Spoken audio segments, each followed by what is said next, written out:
Ladies and gentlemen, Nigeria's socio-economic development can be assured via a social-capitalist model. That is the strength of my belief.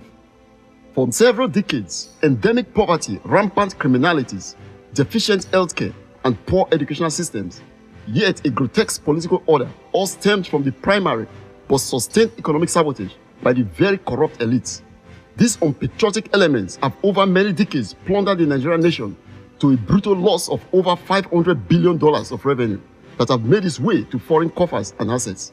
In this light, we call to mind the Panama Gate episode. These kleptomaniacs connived with foreign financial and legal institutions to set up shell companies that have facilitated these evils against mankind. It is yet before the British and Western governments to act beyond mere disclosure of full beneficial owners of these companies, many of which serves as the essential conduit of laundering stolen and illicit wealth, especially from Africa.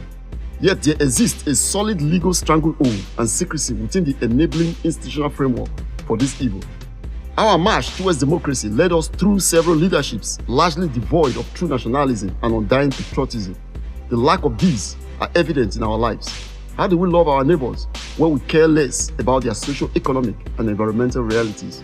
Yet, as leaders, we are quick to award and approve contracts to foreign airlines to ship thousands on wasteful religious pilgrimages at the expense of decent healthcare institutions.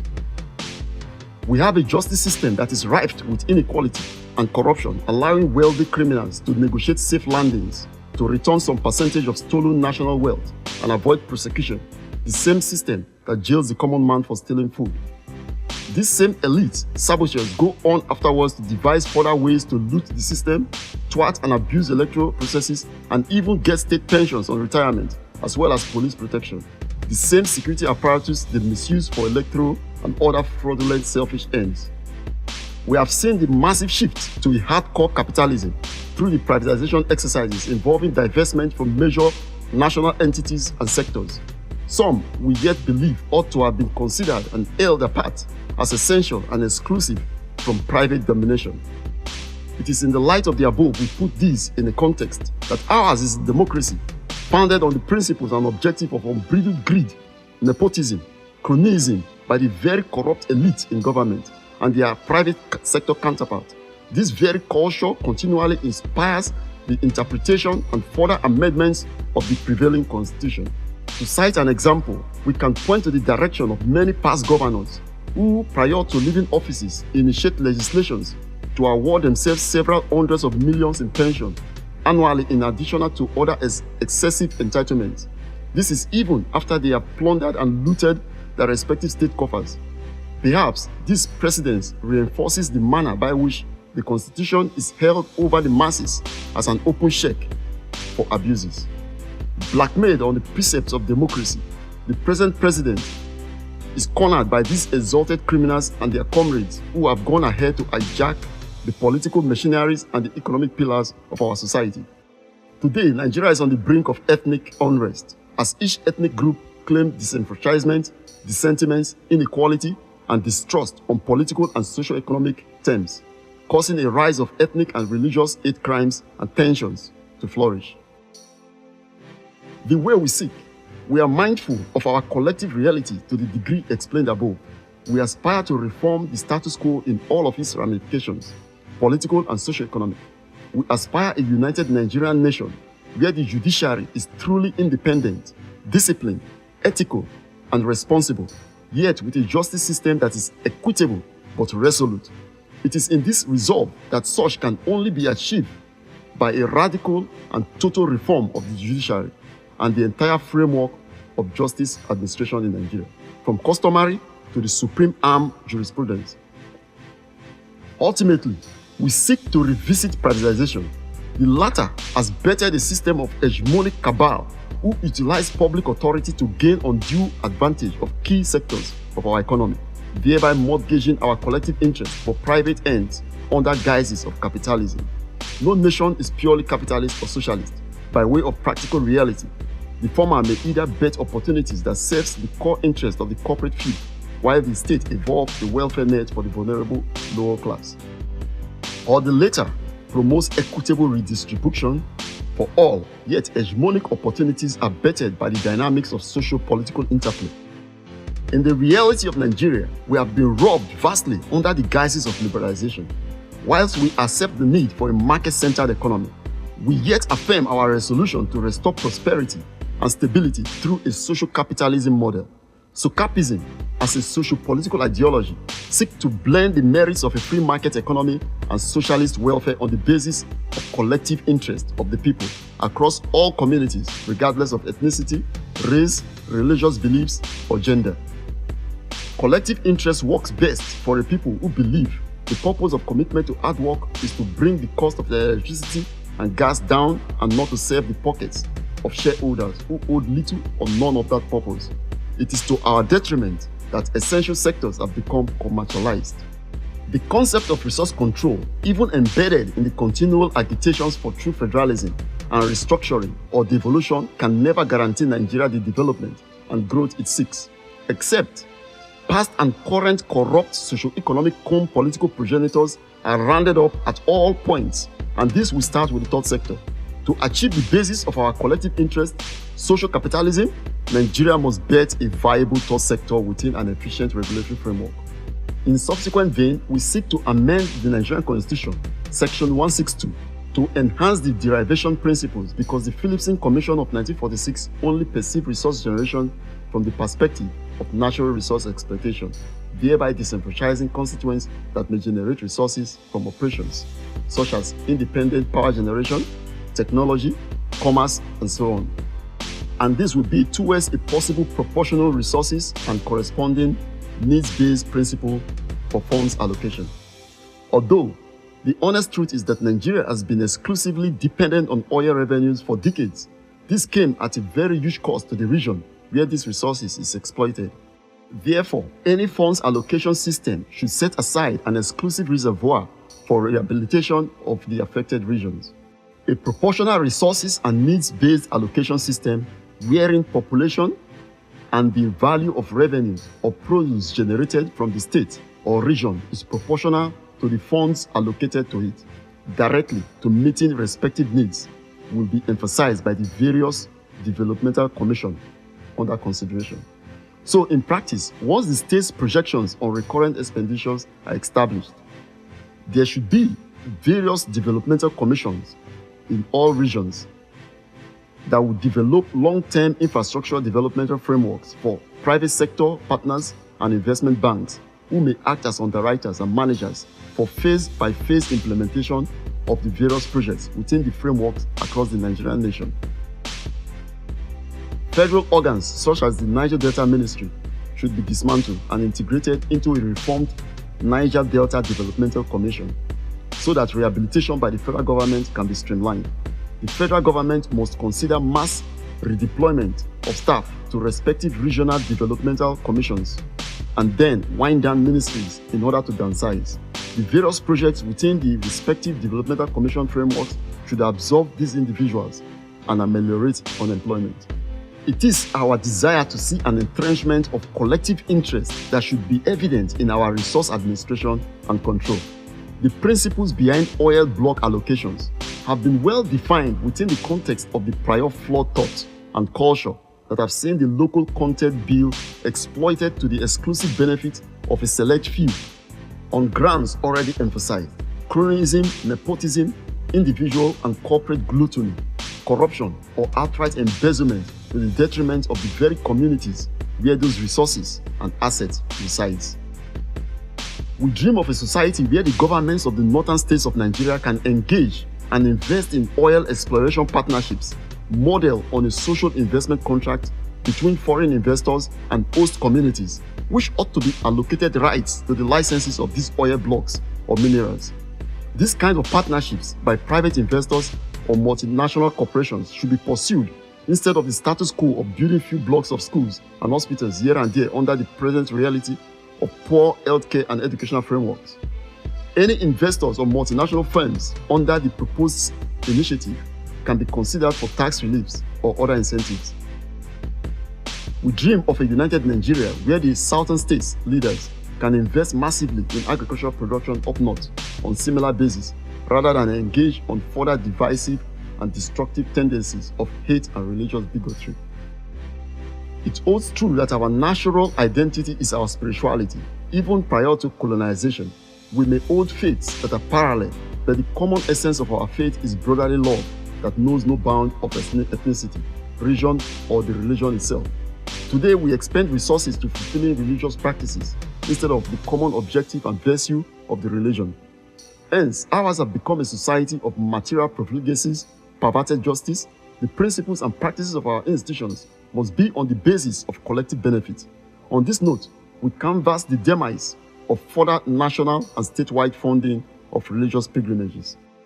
Revenue saved in such regard will be directed to developing national healthcare infrastructure, which will also integrate funding from the reformed third sector by the Federal Charities Commission of Nigeria. Thus, we will have a healthcare system that works for all, regardless of ethnic or religious affiliations, but most importantly, curtail medical tourism. In my candid opinion, there can be no better way of honoring the expectations of our religion, aside selfless service to humanity. Proposed healthcare system. Nigeria, with a population of over 180 million, has over 60% of that population at the grassroots level. Yet, with healthcare coverage that is vastly underfunded and undermined by crass bureaucracies and inept practices.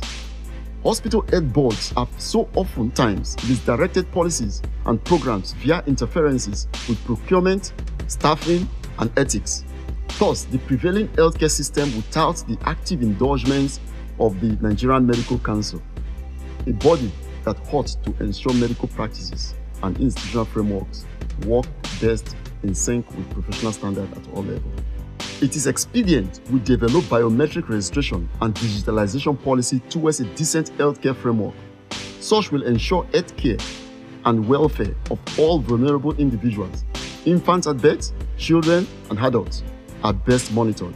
Thus, protocol will be in place that compels all doctors and healthcare practitioners to gain training to institutionalize this. Then, enforcing professional standards becomes much easier for the professional body or healthcare ministry to easily verify records of Nigerians assessing medical attention and the quality, details, and time expended on individual cases daily. This will leave a trail for audit purposes. In similar vein, other third parties such as pharmacy outlets will be required to follow set protocol. For example, accessible evidence sources of procurement and disbursement records, particulars of registration, and so on. Such will ensure controlled drugs are correctly monitored and fraud within the healthcare framework systematically eradicated. There should be a much robust healthcare legislation for all vulnerable individuals, especially orphans, infants, disabled, and mentally challenged. These vital groups should be the priority of an integrated welfare system as canvassed within the context of the third sector reform via the proposed Federal Charities Commission bill, which is currently before the Attorney General Office of Nigeria.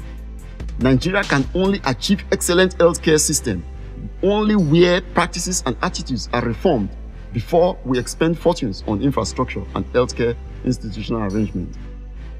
Proposed educational policy. Over decades, endemic corruption has vastly underdeveloped the growth and quality of Nigerian educational sector. A grassroots intervention calls for a radical overhaul of the curriculum in line with 21st century realities, especially where primary pupils in developed nations are currently exposed to certain level of IT skills, not to mention excursions to industries, farms, hospitals, and so on, or advanced learning aids and equipment provided. To fulfilling this end, as well as moral and confidence building for leadership, and urgent collaboration of all, including private and public educational institutions, in developing a streamlined framework. The role of local governments in managing primary educational development have been largely constrained by the quality of staff and leaderships influenced on political notes. Basically, these have become vessels for political compensation and employment generation by successive state governments of Nigeria. Any reforms must focus on retraining and reassignments under clusters of teams for enforcing and monitoring objectives. It will take more than local government autonomy to turn around grassroots governance, but it is possible. Reforms of the post-primary education will even be far more robust that such can enable a school leaver become self-reliant and efficient to the extent of the IT or vocational skills acquired after post-primary education. or pursue specialization via reorganized vocational institutions. This does not, however, foreclose the development of pathways for other professions. This policy will receive large budgetary investment, yet jointly partnered with both state and local authorities, as well as industry at all scales. Tertiary institutions will achieve full autonomy over development and researches. The emolument of staff, federal or state, will be subjected to scientific and academic contributions or other terms defined under a reviewed contract by their respective authorities. Internal revenues of each institution will be established on a comprehensive note to determine the feasibility of engaging private investment for advanced research centers and laboratories, which will develop synergies with industries and hospitals. Such private sector investment will be securitized against the internal generated revenues of each universities, while government funding and role is renegotiated. Nigeria's prevailing socio-economic philosophy. Nigeria has been driven for many decades by a consensus of imperialist Bretton Woods and Washington Wall Street philosophy of top-bottom economics. So the government offers greater tax incentives to investors who thereof ship in manpower or misuse local manpower for exclusive ends. Tax waivers are given to large proportion of industrial goods imported that could easily have been manufactured in Nigeria if the drive and the policy are insane. So how does the trickle-down effect stimulate the economy? The only time bottom-up approach is rigorously enforced is when cost to welfare is targeted to prop up revenues or taxes increased as a new form of internal generated revenues, having shamelessly squandered and embezzled the commonwealth from the oil and state assets. Thus, the leaders now give dubious reasons why liberalization is the only way to restitute their incompetence and robbery. In the case of Nigeria, the liberalization has so far largely achieved the near opposite of what it was set out to achieve, because the very culture of corruption precipitated the entire process. Thus, the federal government bailed out the Gencos and the Discos with more public funds and watched or marveled at how it possibly got such investors on board who lacked the technical capacity and capabilities to deliver. There's a strong need to renegotiate terms so that all government interventions can be converted into equity buyback. Even at that, what is the overall objective of Nigeria's energy policy if we can afford to be at the mercy of a system out with national control? We demand an energy model away from the centralized traditional power generation and transmission model, even with the liberalization policy, except states have a viable capacity or stake in the transmission aspect. The very majority of vulnerable Nigerians may be disadvantaged without such public representative stake for rates bargaining. An intertwined power and housing policy is the way forward for a lasting socio-economic development plan. This framework will ensure that loans and mortgages facilities are available to grassroots prospective entrepreneurs or partners under government-backed schemes or financed by international investment groups. Only then can financial intermediation functions of banks to stimulating local economy be assured. This new power policy can enable states and communities invest in independent microgrids that will be networked to several low-cost housing complexes and new urban projects, powered by alternative energy sources like solar, wind, biomass, and gas, for at least 35% of their electricity needs, with the remaining 65% from the national grid. This ought to be the basis for Nigeria's socio-economic partnership with all international development organizations, including the World Bank, multinational corporations, investors, or foreign nations. However, where Nigeria fails to get the required support for this model, then it should pursue vigorously in nuclear options for our electricity needs, but integrate that within a housing and urban redevelopment. This is the basis of my conviction and my belief. I am Henry Omori, and I approve this message. Thank you.